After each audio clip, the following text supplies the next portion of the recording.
আসসালামু আলাইকুম ওয়া রাহমাতুল্লাহি ওয়া বারাকাতুহু। আলহামদুলিল্লাহি রাব্বিল আলামিন ওয়াসসালাতু ওয়াসসালামু আলা সাইয়্যিদিল মুরসালিন ওয়া আলা আলিহি ওয়া সাহবিহি আজমাইন। আম্মা বা'দ, ফাকাদ ক্বালা আল্লাহু তাবারাকা ওয়া তাআলা ইয়া আইয়ুহাল্লাযীনা আমানু উদখুলু ফিস-সিলমি কাফফা ওয়া লা তাত্তাবি'উ খুতুওয়াতিশ শাইতান ইন্নাহু লাকুম আদুউম মুবিন। সম্মানিত দর্শক শ্রোতা, যে যেখান থেকে নিউজ 24-এর এই ইসলামী আয়োজন দেখছেন, সকলকে আন্তরিক মোবারকবাদ ও শুভেচ্ছা জানাচ্ছি। এই অনুষ্ঠানে ইসলামের বিভিন্ন বিধান ও ইতিহাস, ঐতিহ্য এবং আমাদের বর্তমান বিশ্বে মুসলিমদের করণীয় দৈনন্দিন জীবনে ইসলামের বিভিন্ন মাসলা মাসাইল নিয়ে আলোচনা হয়। আজ আমরা আল্লাহ রাব্বুল আলামিনের যে 799টি নাম এর একটি অন্যতম হলো আল মুমিন, অর্থাৎ নিরাপত্তা দানকারী। যারা আমরা ঈমানদার হই বা ঈমান লাভ করি, আমরাও কিন্তু আত্মসমর্পণের মাধ্যমে আল্লাহর নিরাপত্তা প্রার্থনা করি। আল মুসলিম অর্থ হলো আত্মসমর্পণকারী। তো আল্লাহ তাআলা নিজেরও একটি নাম আছে আল মুমিন। আবার আমরা যারা ঈমানদার, আমাদেরকেও ইসলামী পরিভাষায় মুমিন বলা হয়। তো আল মুমিন যদি হয় তাহলে এটা হবে আল্লাহর নাম, যেমন আল মুমিনুল মুহাইমিনুল আজিজুল জব্বারুল মুতাকাব্বির সুবহানাল্লাহি আম্মা ইউশরিকুন। সূরা আল হাশরের শেষ দিকে আল্লাহ তাআলা তার পরিচয় দিতে গিয়ে এই কথা আল মুমিন বলেছেন। তো এই আল মুমিন যে আল্লাহ তাআলার গুণ, এটির তাৎপর্য কী? তিনি কতভাবে আমাদেরকে নিরাপত্তা দিচ্ছেন, এই পৃথিবীকে, কুল কায়নাতকে, বিশ্বজগৎকে, বিশেষ করে মুসলমানদেরকে তিনি নিরাপত্তা দিচ্ছেন, প্রকৃতিকে, আমাদের পরিবেশকে, এমনকি আমাদের মানুষকে, শিশুদেরকে। তো এই বিষয়ে আলোচনা হবে, আর আলোচনার এক পর্যায়ে প্রশ্নোত্তর হবে। আপনারা যারা প্রশ্ন করতে আগ্রহী ইসলামী বিষয়ে বা আজকের বিষয়ে, আপনারা টিভি স্ক্রিনে দেওয়া যে নাম্বার, সেই নাম্বারে ফোন করে আপনারা প্রশ্ন করবেন। এখন আজকের এই আল মুমিন আল্লাহ তাআলার নামের মাহাত্ম্য সম্পর্কে আলোচনা করবেন আজকের অতিথি, বাংলাদেশের বিশিষ্ট ওয়াইজ শিক্ষক জনাব মুফতি এনামুল হক সিদ্দিকী। আসসালামু আলাইকুম ওয়া রাহমাতুল্লাহি ওয়া বারাকাতুহু। ওয়ালাইকুম সালাম রাহমাতুল্লাহ। মুফতি সাহেব কেমন আছেন? জি আলহামদুলিল্লাহ। আলহামদুলিল্লাহ। তো আল্লাহ তাআলার যে নাম আল মুমিন, এটির তাৎপর্য, মাহাত্ম্য এবং এর কি প্রভাব, এই সম্পর্কে আলোচনা দর্শকদের উদ্দেশ্যে যদি বলতেন। মাশাআল্লাহ। আসসালামু আলাইকুম ওয়া রাহমাতুল্লাহি ওয়া বারাকাতুহু। ইন্নাল হামদালিল্লাহ ওয়াস সালাতু ওয়াস সালামু আলা রাসূলিল্লাহ। আম্মা বা'দ, ক্বালা আল্লাহু জাল্লা ওয়া আলা ইন্নাল্লাহা হুয়াস সামিউল বাসীর ইন্নাল্লাহা আলা কুল্লি শাইইন কাদির আলাইসাল্লাহু বিকাফিন আবদাহ। খুব চমৎকার একটি আলোচ্য বিষয় আজকে আমরা পেয়েছি, সেটা হচ্ছে আল্লাহ সুবহানাহু ওয়া তাআলা নিরাপত্তা দানকারী। আসলে আমরা নিরাপত্তা লাভের জন্য আমরা যতগুলো অপশন খুঁজি, যতগুলা বিষয় আমরা অনুসন্ধান করি, কেউ নিরাপত্তা দিতে পারে না। আপনি যত প্রোটেকশন নিয়েই চলেন না কেন, এই যা কিছু বলেন না কেন, কিন্তু মূল প্রোটেকশন দেওয়ার মালিক একমাত্র আল্লাহ সুবহানাহু ওয়া তাআলা। ইজা সাআলতা ফাসআলিল্লাহ ওয়া ইজা ইসতাআনতা ফাসতাইন বিল্লাহ। তুমি যখন সাহায্য চাইবে, কোনো কিছুর প্রয়োজন হবে, আল্লাহর কাছেই চাইবে। আমরা বলি যে আমার চাকরিটা যদি না থাকতো তাহলে আমি মনে হয় চলতে পারতাম না, যদি আজকে আমার গাড়িটাতে না চলতে পারতাম আমি মনে হয় আজকে বাঁচতাম না, যদি একটু আগে আমি বের না হতাম তাহলে আমি মারা যেতাম। এই যে একটি প্রবণতা, এই বিষয়টি শিরকের দিকে নিয়ে যায়। তো আজকের আলোচ্য বিষয় আল্লাহ সুবহানাহু ওয়া তাআলা নিরাপত্তা প্রদানকারী। এই বিষয়টা আমাদেরকে স্মরণ করায় দেয় প্রতিটা মুহূর্তে, প্রতিটা সেকেন্ডে, প্রতিটা ধাপে, প্রতিটা অধ্যায়ে, প্রতিটা সেক্টরে, প্রতিটা বিশেষ শ্রেণী হোক আর সে যেই হোক, প্রত্যেকটি বস্তু, প্রত্যেকটি মাখলুকাতের নিরাপত্তা দানকারী একমাত্র আল্লাহ সুবহানাহু ওয়া তাআলা। এবং এটা আমাদের স্মরণ থাকতে হবে, মুখে বলতে হবে। জি, এজন্য যানবাহনে উঠলে কিন্তু আল্লাহর নাম নিতে হবে। জি, আল্লাহর নাম নিতে, সুবহানাল্লাহ। উড়োজাহাজ যে পড়ে যায়, আল্লাহর উপর কিন্তু ভরসা রাখতে হবে। আল্লাহ পাকি শিখিয়ে দিয়েছেন সুবহানাল্লাযী সাখখারা লানা হাযা ওয়া মা কুন্না লাহু মুকরিনিন ওয়া ইন্না ইলা রাব্বিনা লামুনকালিবুন। এই আয়াতের সারাংশ হলো এই যে আল্লাহর উপরেই ভরসা রাখতে হবে। এই যানবাহনটা কিন্তু আল্লাহর কথাই চলে, সেটা বাস হোক, স্টিমার হোক, জাহাজ হোক, প্লেন হোক, হেলিকপ্টার হোক, ঘোড়া হোক, খচ্চর হোক, গাধা হোক, উট হোক, সাইকেল হোক, মোটরসাইকেল হোক, পিক আপ হোক, যাই হোক না কেন, আপনি যার উপরে আপনি বিচরণ করছেন ওই জিনিসটাও কিন্তু আল্লাহ সুবহানাহু ওয়া তাআলার হুকুমেই চলে। সুতরাং আমি যখন যে কাজেই থাকব সাহায্য আল্লাহ পাকের কাছেই চাইব, আল্লাহর সাথে কারো শিরিক করব না। আল্লাহ পাক কোরআনে কারীমের অন্য আয়াতে বলেন, আলাইসাল্লাহু বিকাফিন আবদা, আল্লাহ কি তার বান্দার জন্য যথেষ্ট নয়? অবশ্যই। অন্য আয়াতে আল্লাহ পাক বলেছেন, ইন্নাল্লাহা লা ইউগাইয়িরু মা বিকওমিন হাত্তা ইউগাইয়িরু মা বিআনফুসিহিম। কোন জাতির ভাগ্য আল্লাহ পাক ততক্ষণ পর্যন্ত পরিবর্তন করেন না যতক্ষণ পর্যন্ত সেই জাতি নিজের ভাগ্য নিজে পরিবর্তন না চায়। অর্থাৎ নিজের চেষ্টা করতে হবে, জি, ওষুধ খাইতে হবে, চিকিৎসা নিতে হবে, কিন্তু ভরসা করতে হবে আল্লাহর উপর এবং বিশ্বাস রাখতে হবে চূড়ান্ত নিরাপত্তা, চূড়ান্ত আরোগ্য, চূড়ান্ত গন্তব্যে পৌঁছা ওনার হুকুমে হবে। জি, যেমনটি রাসূল করিম সাল্লাল্লাহু আলাইহি সাল্লাম হিজরতের রাত্রে তিনি জাবলে সুরে সেই গুহায় তিনি আশ্রয় নিয়েছিলেন। তিনি যদি গুহায় না ঢুকে বলতেন কে আমাকে মারবে, পারতো না কেউ, কারণ আল্লাহ রাসূলকে আল্লাহ পাক আল্লাহু ইয়াসিমুকা মিনান নাস, আল্লাহ পাক অন্য আয়াতে বলেন ওয়াজআলনা মিন বাইনি আইদিহিম সাদ্দা ওয়া মিন খালফিহিম সাদ্দা ফাগশাইনাহুম ফাহুম লা ইবসিরুন। যে একটি পার্টিশন দেওয়াল দেওয়া আছে, এটা হুকুমের দেওয়াল, সেটা ইটের দেওয়াল নয়, এটা কোন কনক্রিটের প্রাচীর নয়, সেটা আল্লাহ পাকের একটি হুকুম। রাসূল আকরাম সাল্লাল্লাহু আলাইহি সাল্লামকে যে সরাসরি আক্রমণ করে দুনিয়া থেকে বিদায় করে নেবে না, সবকিছু নিরাপত্তা বিধানকারী একমাত্র আল্লাহ সুবহানাহু ওয়া তাআলা।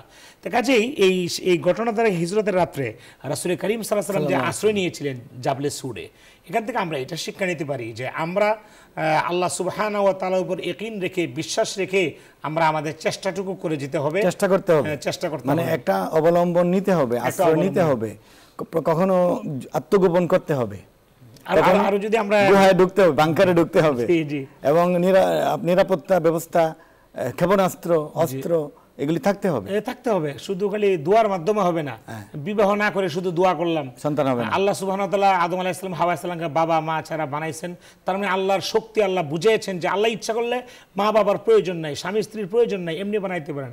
আবার ঈসা আলাইহিস সালামকে বাবা ছাড়া বানায় আল্লাহ প্রমাণ করাইছেন। তার মানে সারা পৃথিবী তো আদম আলাইহিস সালাম আর হাওয়া আলাইহিস সালাম আর ঈসা আলাইহিস সালামের মতো নয়, এটা অলৌকিক। আর আমাদের জন্য শরীয়ত দিয়েছেন, আমাদের জন্য শরীয়ত দিয়েছেন, শরীয়ত পালন করতে হবে, চমৎকার জীবন যাপন করতে হবে। জি, তো সেজন্য আমাদের উচিত হবে প্রতিটা কাজে, অনেকে বলে আল্লাহ লাগে ইল্লাহ লাগে, নো, আল্লাহ হলেই যথেষ্ট, আর কোনো কিছুর প্রয়োজন নাই। দুটো একসাথে বলা যাবে না, শিরক হয়ে যায়। এইভাবে বলা যাবে না হুজুর যে আল্লাহর রহমতে এই ডাক্তারের ওষুধ খেয়ে ভালো হয়েছে, যে আল্লাহর রহমতে বিছনায় গিয়ে ঘুমটা হয়েছে। জি জি, আলহামদুলিল্লাহ। আগে আল্লাহর নামটা নিতে হবে। লাআল্লাকুম তুরহামুন, আল্লাহ পাক জায়গায় জায়গায় বলছেন তোমরা আল্লাহকে ভয় করো যাতে করে আল্লাহ পাকের পক্ষ থেকে তোমরা দয়াপ্রাপ্ত হতে পারো, রহমত লাভে ধন্য হতে পারো। এই জন্য প্রতিটা বিষয়ে আসলে হয় কি, আমরা সব বিষয় হারিয়ে যখন আর আমাদের কোনো অন্ত থাকে না, তখন বলে আল্লাহর মাল আল্লাহ নিয়ে গেছে, না, শেষে বললে হবে না। আসদমাতু ইনদাল উলা, প্রথমবারই আল্লাহর উপরে বিষয়টাকে সুপোর্ট করে দিতে হবে যে আল্লাহ সুবহানাহু ওয়া তাআলা নিতে চাইলে নেবেন, হ্যাঁ নিতে চাইলে নেবেন, আবার রাজা বিল কাজা তরিকায়ে রাসূল, দুইটা জিনিস যদি আমাদের জীবনে থাকে। একটা সম্পূরক প্রশ্ন মুফতি সাহেব করতে চাই যে আল্লাহ নিরাপত্তা দানকারী, তারপরেও মুসলিম বিশ্বের অনেক জায়গায় এই যে মুসলমানরা শহীদ হয়ে যাচ্ছে, মারা যাচ্ছে, আহত হচ্ছে, জীবন বিপন্ন হয়ে যাচ্ছে, এখন কিছু মানুষকে কি আল্লাহ শহীদ বানাবেন এটা তার সিদ্ধান্ত, জি জি, এবং তাদের শাহাদাতের বিনিময়ে আমাদেরকে আল্লাহ তাআলা আমাদের থাকতে দেবেন। তো এখন এই ক্ষেত্রে আমাদের করণীয় কি, মানে শহীদদের জন্য আমরা কি করব, আবার আমাদের নিজেদের নিরাপত্তার জন্য আমরা কি করতে? আল্লাহ পাক তো কোরআনে কারিমে স্পষ্ট ভাষায় বলে দিয়েছেন, ওয়ালা তাহিনু ওয়ালা তাহজানু ওয়া আনতুমুল আ'লাউনা ইন কুনতুম মুমিনিন, তোমরা চিন্তাও করো না, হীনবল হয়ো না, বিজয় তোমরাই লাভ করবে। তো শর্ত হচ্ছে 100% ইমানদার হতে হবে, আমাদের ইমানের মাঝে খলল এসে গেছে। ধন্যবাদ। আমরা মুফতি সাহেব কয়েকটা প্রশ্ন নিয়ে আবার আলোচনা ফিরবো ইনশাআল্লাহ। দর্শক যারা প্রশ্ন করতে চান টিভি স্ক্রিনে দেওয়া নম্বরে ফোন করে প্রশ্নটি করবেন। আসসালামু আলাইকুম, নাম বলে প্রশ্ন করুন। আসসালামু আলাইকুম। ওয়ালাইকুম আসসালাম, জি নাম বলে প্রশ্নটি করুন। আচ্ছা হুজুর, আমি মোহাম্মদ তাইফুল ইসলাম, রংপুর থেকে। জি, রংপুর থেকে বলেন। জি হুজুর মুস্তাফা মোহাম্মদ সাল্লাল্লাহু আলাইহি সাল্লামের দান শহীদ হওয়ার সময়, শহীদ হওয়ার পরে তিনি দান শহীদ হওয়ার পরে কি ধরনের খাবার খেয়েছিলেন? জি, উহুদের যুদ্ধে আল্লাহ রাসূল যে আহত হলেন, দাঁত ভেঙে গেল, পরে কিভাবে উনি খাওয়া দাওয়া করেছেন? উনি খাওয়া দাওয়া যেভাবে একটা অসুস্থ মানুষ যেভাবে খায়, আর রাসূল করিম সাল্লাল্লাহু আলাইহি সাল্লামের তো সবসময় আগে পরে আল্লাহ পাকের একটা আলাদা কুদরত থাকতো। না, হয়তো যাও খেয়েছেন, লিকুইড খাবার লিকুইড করে দিয়ে দুধ পান করেছেন, এগুলো সিরাতের কিতাবে আছে। জি, ধন্যবাদ। পরবর্তী প্রশ্নকারী, আসসালামু আলাইকুম, নাম বলে প্রশ্ন করুন।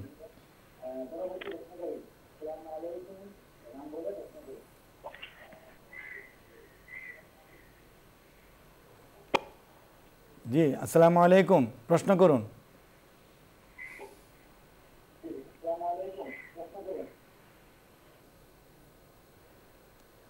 সংযোগ বিচ্ছিন্ন আছে কিনা, তো আমরা সেটা আলোচনা করতে থাকি। তাহলে আমাদের শিশুদের নিরাপত্তা, আমাদের যারা ইসলামের জন্য বা মুসলিম ভূখণ্ড রক্ষার জন্য জেহাদে, তাদের নিরাপত্তা, নারীদের নিরাপত্তার জন্য আল্লাহ তাআলার কাছে আমরা কিভাবে চাইতে পারি? না, এটা তো বদরের শিক্ষাটা আমাদের সামনে আছে। আমাদের ওয়ালাকাদ নাসরাকুমুল্লাহু বিবদরি ওয়া আনতুম আযিল্লা, তোমরা ছিলে একদম হীনমন্য, তোমরা মনে হচ্ছিলে তোমরা পরাজিত হয়ে যাচ্ছ, অথচ আল্লাহ পাক তোমাদেরকে সাহায্য করেছেন। সেই আল্লাহ তো এখনও আছেন।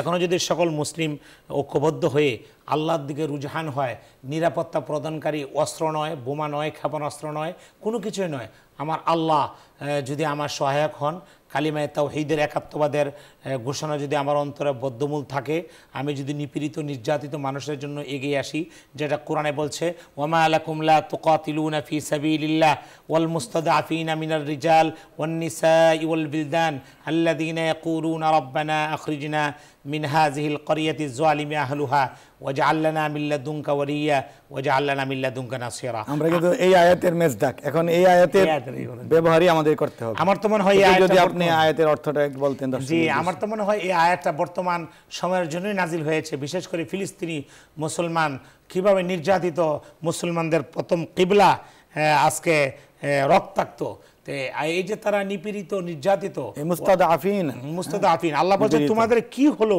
তোমরা লড়াই করছো না, ওমা লাকুম লা তুকাতিলুনা ফি সাবিলিল্লাহ, তোমাদের কি হলো, তোমরা আল্লাহর রাস্তায় নিপীড়িত নির্যাতিত দুর্বল মানুষদের প্রতি, নারী শিশু ওয়াল বিলদান ইয়াকুলুন, সবাই আর্তনাদ করছে, রব্বানা আখরিজনা মিন হাযিহিল ক্বরিয়াতি যালিমি আহলুহা, হে আল্লাহ এই নির্যাতিত নিপীড়িত জনপদ থেকে আমাদেরকে হেফাজত করুন, এই জালিমের আগ্রাসন থেকে আমাদেরকে রক্ষা করুন, ওয়াজআল লানা মিন লাদুনকা ওয়ালিয়্যা ওয়াজআল লানা মিন লাদুনকা নাসীরা, আমাদেরকে একজন অভিভাবক পাঠান, আমাদের জন্য একজন রাহবর পাঠান। তো বর্তমানে ফিলিস্তিনের যে একটা অবস্থা, এই ফিলিস্তিন বারবার রক্তাক্ত হচ্ছে, মুসলমানরা তাদের প্রভুকে সেজদা দিবে সেটাও তারা পারছে না।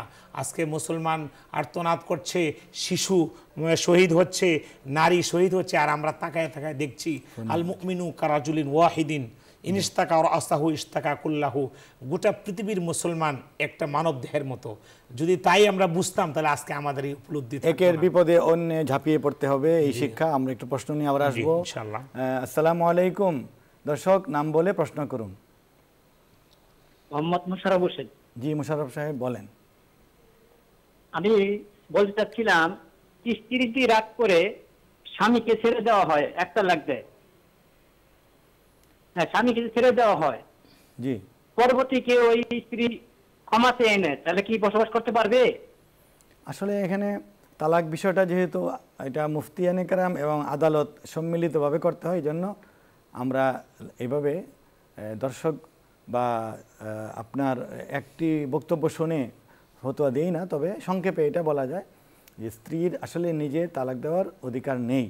যদি স্বামী বিয়ের সময় তাকে তালাকের তাফবিজ অধিকার দিয়ে থাকেন এবং সেটা কাবিননামে লেখা থাকে, তাহলে স্ত্রী উপযুক্ত কারণে নিজের উপর তালাক গ্রহণ করতে পারে।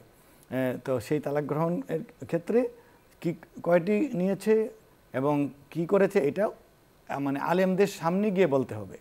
হ্যাঁ, তারা এটা ফয়সালা দেবেন, আপনি এই দূর থেকে এটা সমাধান পাওয়া যাবে না। ধন্যবাদ। আমরা পরবর্তী প্রশ্ন শুনবো। আসসালামু আলাইকুম, নাম বলে প্রশ্ন করুন।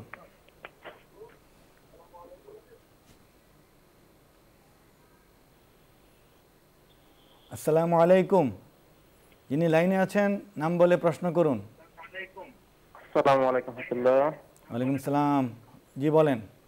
যে আমার প্রশ্ন ছিল ইসলাম নিয়ে, যে আল কোরআন থাকতে ইসলামে ইজমা, কিয়াস, আহলে কোরআন, আহলে হাদিস এই নামগুলো দেওয়ার অর্থ কি? আরেকটা হচ্ছে ফজর 2, জোহর 4, আসর 4, মাগরিব 3, এশা 4 কোরআন যদি নাই থাকে হাদিসরা কোথায় পেল?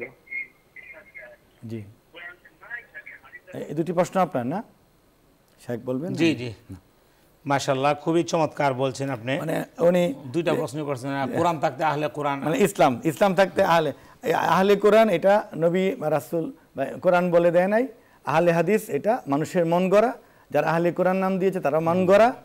ইসলাম বলে নাই যে তোমাদের অনুসারীদের এই নাম দাও। প্রথম আমি সংক্ষেপে ভূমিকা বললাম। আর যেটা বললেন যে কোরআন হলো মূল নীতি, কোরআন শুধু মানে আকিমুসসালাহ, নামাজ কায়েম করো বলে দিয়েছে। আর ইঙ্গিতে আকিমিসসালাহ তরফাইন নাহার ওয়াজুলাফা মিনাল লাইল এটা বলেছে সূরা বানি ইসরাইলে, বলেছে সূরা হুদে, কিন্তু সুনির্দিষ্টভাবে সেগুলির বিস্তারিত নবী বলবেন। এটি আল্লাহ নবীকে এই ক্ষমতা দিয়েছেন যে কোন ওয়াক্তে কত রাকাত, তারপর কিভাবে পড়বে এটা নবীজি বলবেন। এই জন্য কোরআন এবং সুন্নাহ দুটা মিলিয়ে হলো ইসলাম। যে কোনো একটা স্বয়ংসম্পূর্ণ কেউ মনে করতে পারে না, বাকি বিস্তারিত শায়েখ বলবেন। জি, খুবই চমৎকার। জানার উদ্দেশ্য যদি থাকে হুসনুস সুয়ালি নিসফুল ইলম, তা আল্লাহ পাক তাকে হেদায়েত দান করে। তো কোরআনের ব্যাখ্যা হচ্ছে হাদিস। হাদিস ছাড়া কোরআন বোঝা সম্ভব না। কোরআনে বলা আছে নামাজ কায়েম করো। কিভাবে করো? আল্লাহ পাক জিবরাইল আলাইহিস সালামকে নবী সাল্লাল্লাহু আলাইহি ওয়াসাল্লামের কাছে পাঠাইছেন। জিবরাইল আলাইহিস সালাম এসে ইমাম হয়ে নবী সাল্লাল্লাহু আলাইহি ওয়াসাল্লামকে বলেছেন আমি যা যা করি আপনি তা তা করবেন। তো জিবরাইলের মাধ্যমেই আল্লাহ পাক সব কিছু জানাইছেন এবং রাসূল করিম সাল্লাল্লাহু আলাইহি ওয়াসাল্লাম ব্যাখ্যায়, কোরআনের ব্যাখ্যায় যা বলেছেন সেটাই ইসলাম। কোরআন হাদিস ছাড়া কোরআন বোঝা কখনো সম্ভব না। এই জন্য বহু হাদিসে কোন ওয়াক্তে কত রাকাত রাসূল করিম সাল্লাল্লাহু আলাইহি ওয়াসাল্লাম 23 বছরের জিন্দেগিতে তিনি দেখায় দিয়েছেন নামাজ কিভাবে। ধন্যবাদ। আশা করি দর্শক বুঝতে পেরেছেন। পরবর্তী প্রশ্নকারী, আসসালামু আলাইকুম, নাম বলে প্রশ্ন করুন।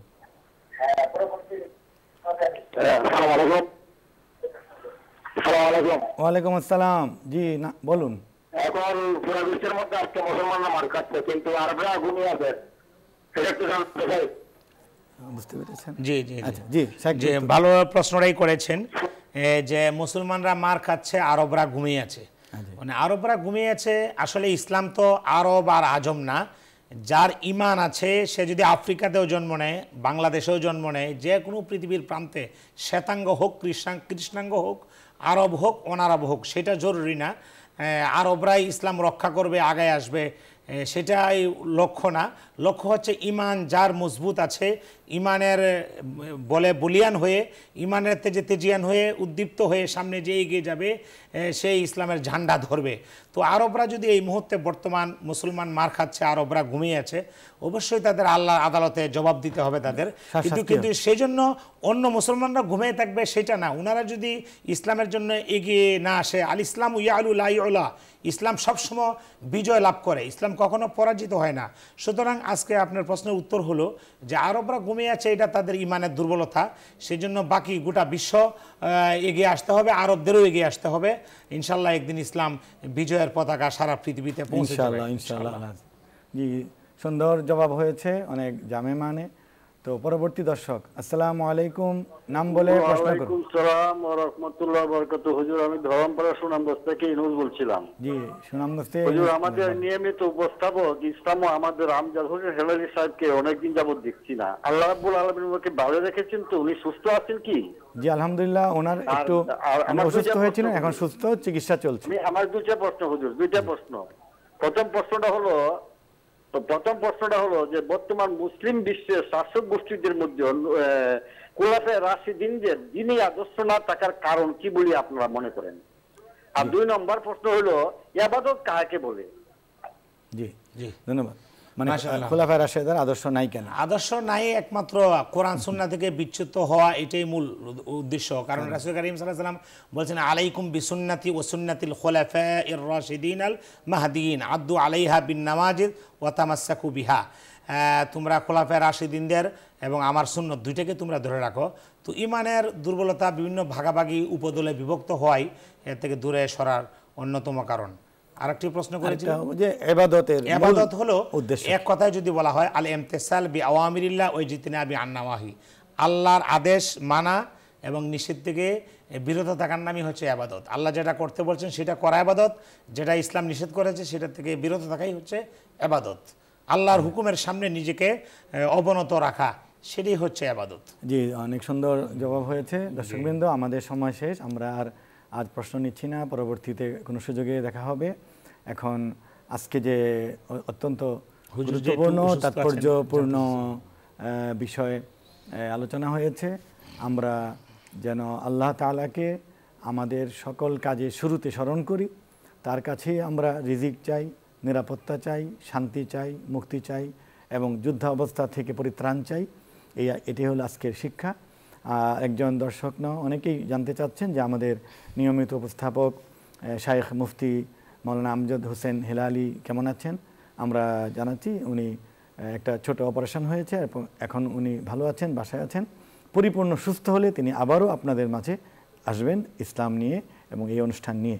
আমরা শেষ পর্যায়ে মোনাজাত করে থাকি আজকে আমাদের উদ্দেশ্যে এবং এই মুসলিম উম্মার শান্তির জন্য এবং বিভিন্ন আগ্রাসন থেকে বাঁচার জন্য আল্লাহর কাছে এবং বাংলাদেশের জন্য এবং এই অনুষ্ঠান এর উদ্যোক্তাদের জন্য দোয়া করবেন। আজকের অতিথি আল্লামা শাইখ মুফতি এনামুল হক সিদ্দিকী। اللهم آمين. ربنا ظلمنا أنفسنا وإن لم تغفر لنا وترحمنا لنكونن من الخاسرين. آمين. رب ارحمهما كما ربياني صغيرا. آمين. اللهم انصرنا فإنك خير الناصرين. اللهم احفظنا فإنك خير الحافظين. آمين. اللهم اغفر لنا فإنك خير الغافرين. آمين. اللهم احفظ المسجد الأقصى من عدوان المعتدين. آمين. হে আল্লাহ, মুসলমানদের প্রথম কিবলা হে আল্লাহ ফিলিস্তিন মসজিদুল আকসাকে আপনি নিরাপত্তা দান করুন। আমিন। হে আল্লাহ তাআলা, বেঈমানদের হাত থেকে ইসলামের ভূখণ্ডকে আপনি সংরক্ষণ করুন, হেফাজত করুন। সারা পৃথিবীতে মুসলমান মার খাচ্ছে। হে আল্লাহ, বদর যুদ্ধে আপনি যেভাবে সাহাবাই কারামদেরকে রাসূল আকরাম সাল্লাল্লাহু আলাইহি ওয়াসাল্লামকে সহযোগিতা করেছিলেন, বদর যুদ্ধের মতো কুদরতি ফয়সালার মাধ্যমে আজকে সারা বিশ্বের মুসলমানকে মদদ ও নসরত দান করে দেন। আমিন। আল্লাহুম্মা আনসুরিল মুজাহিদিনা ফি কুল্লি মাকান। আমিন। আল্লাহুম্মা আনসুরিল মুসলিমিনা খুসুসান ফিল ফিলিস্তিন। আমিন। আল্লাহুম্মা আনসুরিল মুসলিমিনা খুসুসান ফিল ইয়ামান। আল্লাহুম্মা আনসুরিল মুসলিমিনা খুসুসান ফিল ইরান। আমিন। আল্লাহুম্মা আনসুরিল মুসলিমিনা খুসুসান ফিল হিন্দুস্তান, আমিন। খুসুসান ফিল আরাকান, খুসুসান ফিল বাংলাদেশ।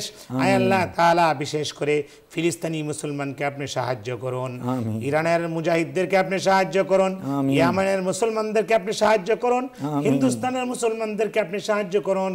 হে আল্লাহ, গোটা বিশ্বে যত মুসলমান, যত মুসলিম কান্ট্রি আছে, হে আল্লাহ, মুসলমানদের উপর মদদ আর নসরত দান করুন। হে আল্লাহ তাআলা, আমাদের দেশ মাতৃভূমি বাংলাদেশের উপরে আপনার খাস রহমত আপনি নাজিল করুন। আমিন। রব্বুল আলামিন নিউজ 24, হে আল্লাহ, বসুন্ধরা চ্যানেল, আল্লাহ তাআলা বসুন্ধরা গ্রুপের চেয়ারম্যান সাহেব সহ যত কর্মকর্তা কর্মচারী সংশ্লিষ্ট আছেন সকলকে আপনি হেফাজত করুন। আল্লাহ, অনুষ্ঠানকে আপনি কবুল করুন। আমাদের সাথে যারা বিভিন্ন প্রান্ত থেকে হাত উঠাইছেন, প্রত্যেকটা হাত উত্তোলনকারীর হাতকে আপনি কবুল করুন। আমিন আমিন আমিন। সাল্লাল্লাহু তাআলা আলা নবীল করিম ওয়া আলা আলিহি ওয়া আসহাবিহি আজমাইন। আমিন বিরহমাতিকা ইয়া আরহামার রাহিমিন।